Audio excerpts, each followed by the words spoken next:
আগের শর্টসে আমি তোমাদের সাথে শেয়ার করেছিলাম বাড়ির থেকে অনেকটা দূরে আমরা একটু ঘুরতে বেরিয়েছিলাম।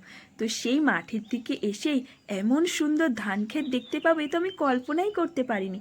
কি সুন্দর লাগছে, চারিদিকে সবুজে সবুজ, সত্যি যেন কবিদের কবিতা আমার মাথায় ঘুরপাক খাচ্ছে।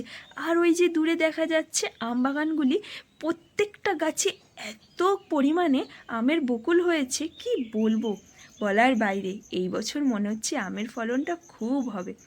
আর এমন সুন্দর দৃশ্য দেখে আমার মনে নানান গান জেগে উঠছে, নানান কবিতা মনে পড়ছে। কি সুন্দর লাগছে এমন ক্ষেতের মাঝে সূর্যটি দেখতে, তাই না?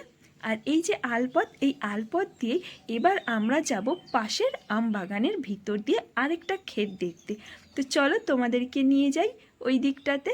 এই যে আমরা এই যে শেষ করে ফেলেছি রাস্তা, এবার এই যে কলা গাছগুলি দেখতে পাচ্ছ, এই কলা গাছের